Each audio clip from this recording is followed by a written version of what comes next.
और JSCA stadium में भगदड़ मची है। आपको बता दें कि रांची के जेएससीए स्टेडियम में जेपीएल का फाइनल खेला जा रहा था और वहीं पे ये भगदड़ मची है। कुछ लोगों को घायल होने की सूचना है और आज फाइनल में अप्रत्याशित भीड़ पहुंच गई थी, वहां पे भगदड़ मची है। कुछ लोगों को अस्पताल में भर्ती किया है और कुछ की हालत जो है वो गंभीर बनी हुई है। हम सीधा रुख करते हैं अपने सहयोगी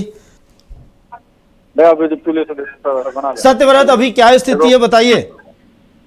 तो देखिए, फिलहाल मैंने आपको बताया कि जिस तरह से अप्रत्याशित भीड़ हुई थी और कई लोग हैं जो कि अभी भी स्टेडियम के बाहर खड़े हैं इस इंतजार में कि शायद उन्हें स्टेडियम के अंदर जाने दिया जाएगा। और आप समझिए कि जेपीएल को देखने के लिए न सिर्फ झारखंड बल्कि दूसरे राज्यों से भी लोग पहुंचे थे। और वैसे में वो लोग जो कि स्टेडियम में नहीं जा पाए, जो घर से सोच कर आए थे कि शायद क्रिकेट का जो मनोरंजन है, लुत्फ है, वो उठा पाएंगे, वैसे लोग काफी आक्रोशित हैं और सीधे तौर पर जेएससीए प्रबंधन और आयोजन समिति पर यह गंभीर आरोप लगाया है कि जब निःशुल्क प्रवेश की जो है वो बात कही गई थी तो आखिर लोगों को स्टेडियम के अंदर क्यों नहीं जाने दिया गया। लोगों ने यह भी आरोप लगाया है कि कई जगह जो है वो अभी भी खाली है, यानी कि स्टेडियम के कई पवेलियन में अभी भी सीट मौजूद है, लेकिन आयोजन समिति के द्वारा और जेएससीए प्रबंधन के द्वारा उसे खाली रखा गया वीवीआईपी के। जबकि यह क्रिकेट मैच जो है वो झारखंड का क्रिकेट मैच था। आप समझिए कि आज का जो फाइनल मुकाबला है वो छोटा नागपुर और जमशेदपुर के बीच में खेला जाना था। वैसे में छोटा नागपुर के रहने वाले खासकर जो क्रिकेट प्रेमी है, जमशेदपुर के जो लोग हैं वो पहुंचे थे ताकि वो अपने चहेते टीम को जीतते हुए देख सके, लेकिन लोगों के तमन्नाओं पर पानी फिर गया।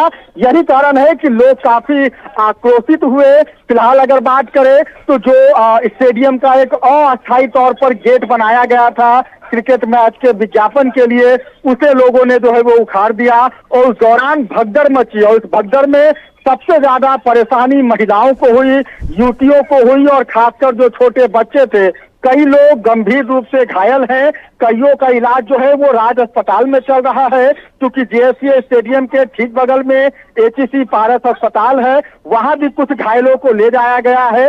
एक 20 वर्षीय युवक की स्थिति थोड़ी गंभीर बताई जा रही है।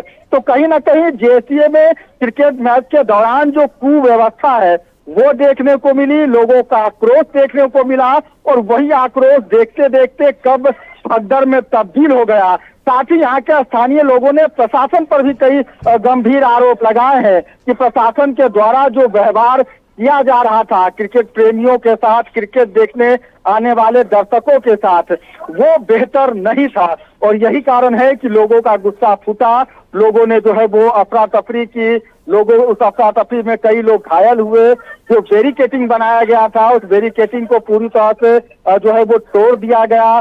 कई मोटरसाइकिल जो कि पार्किंग में लगे थे वो मोटरसाइकिल गिर गए। कई लोगों को मामूली चोट आई है, कई लोगों को गंभीर चोट आई है। आप स्टेडियम के उस गेट के पास आएंगे तो आपको गेट के बाहर जो है वो लोगों के जूते चप्पल जो है वो बिखरे हुए दिखेंगे।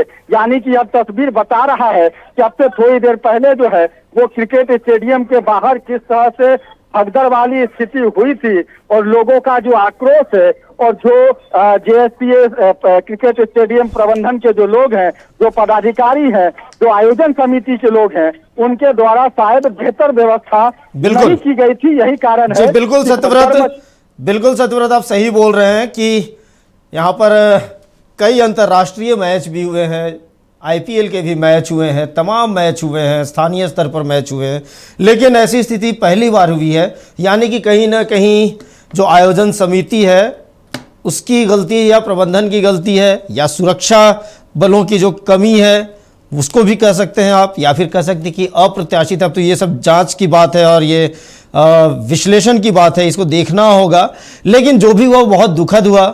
इसका अंत जेपीएल जो कि झारखंड के खिलाड़ियों के लिए बहुत ही महत्वपूर्ण होता है और वे अपनी जो है प्रतिभा को दिखाते हैं, लेकिन अब आज जो हुआ वो बिल्कुल ही दुखद हुआ।